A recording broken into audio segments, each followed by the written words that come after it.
Hi friends, Allison here. Thanks for joining me again on my channel. Today I am sharing with you another Cricut inspired 12x12 scrapbooking layout about Ava, our pet cat. The look on her face in the picture was too priceless not to scrapbook. She's literally rolling her eyes at me in the photo, and I played on that sarcastic expression and worked that into my layout.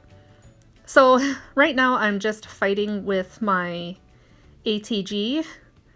It doesn't want to work properly, so I get it sorted out eventually, and I'm just going to layer these die cut frames and borders over top of each other.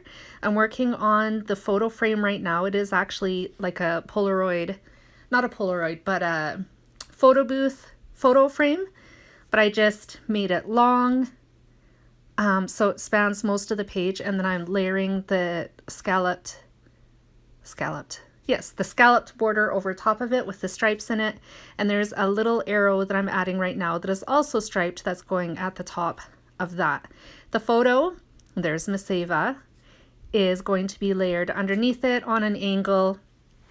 And then the title and some other things are going to be put beside it as well.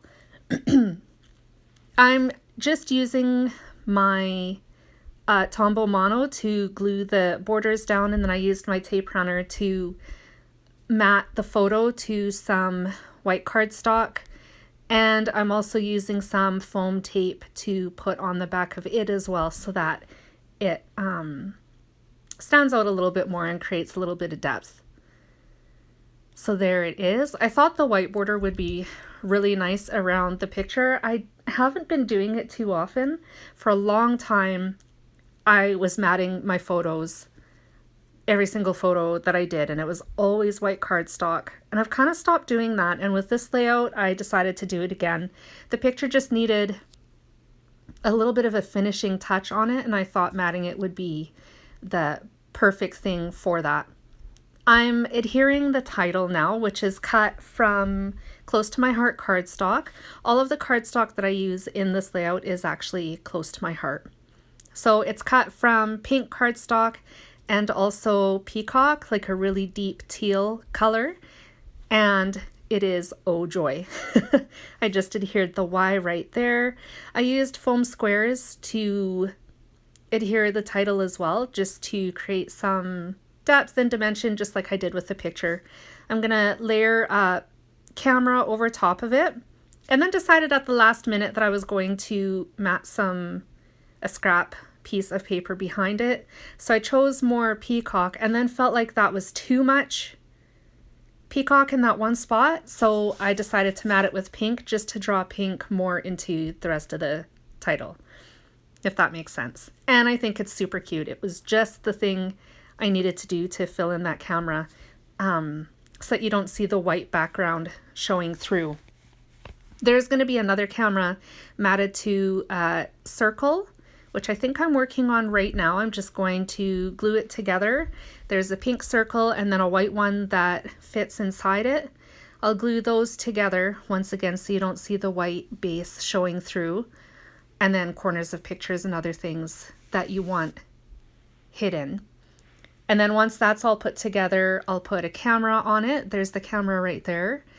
And I think I add another camera to it as well, just to finish it off. Repeating elements is a really great way to make a project that's pleasing to the eye. Makes it feel more balanced. And it's a tip or a trick that I use to help fill up space with embellishing, especially when I can't think of something, if I don't have anything in my stash that I feel like would necessarily work. It's a really handy tool to have. So next I'm going to be adhering these little hearts. It's another border, but I'm using the paper that it was cut from to help me keep the lines straight and evenly spaced. So I did it along the top of the photo, and then here I'm just adding them to the bottom of the layout as well. And once again, I used foam squares to adhere them to the layout. And Of course, no layout is complete without some enamel dots or stamping. So I pulled out one of probably my all-time favorite stamp set. It's from Close to My Heart, and it's my modern typewriter. I'm having trouble saying this. Modern typewriter stamp set. There's a lowercase and an uppercase alpha set in this stamp set, so you can pick and choose what you like the best or use them both if you're doing journaling. I tend to stick to one or the other. I don't mix them up too much, although that is an idea, and maybe you should keep that in mind.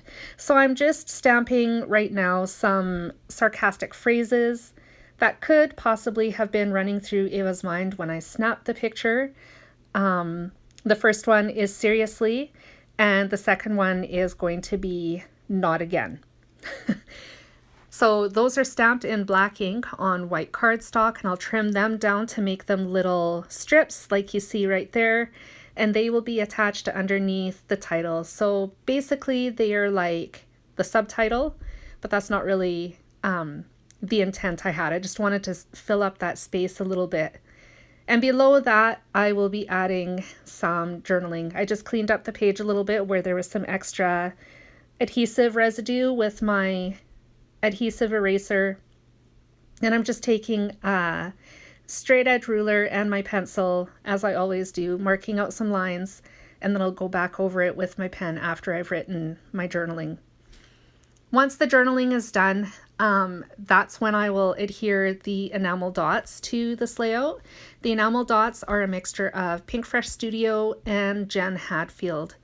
I didn't have any other enamel dots that would work with this particular color scheme, but those ones did. So I used them at the bottom of the page just to help draw your eye all the way down to the bottom and then back up, because the heaviest part of the layout is at the top, and then there was nothing really at the bottom. So to help fill that up and create a little bit more interest, I use the enamel dots as a way to do that. Here comes the date. I'm going to stamp it in Sweet Leaf ink that is also close to my heart, using my Recollections date stamp. It's going at the bottom of the journaling, and here's my enamel dots. I was just showing you the colors that I was going to be using. So I was sticking with kind of a bluish teal aqua color scheme, I guess, for the bottom of the layout. I do have some still shots coming up, so if you want to stick around to have a look at those, I invite you to do so. And thank you again for joining me. I will include a list of all the products that I used in today's layout down at the bottom in the description box. So if you wanted to pick anything up, or you were curious to know what I used, you'd be able to find that. I hope you join me again. I'll be back again next Monday with another video. Thanks, guys. Bye.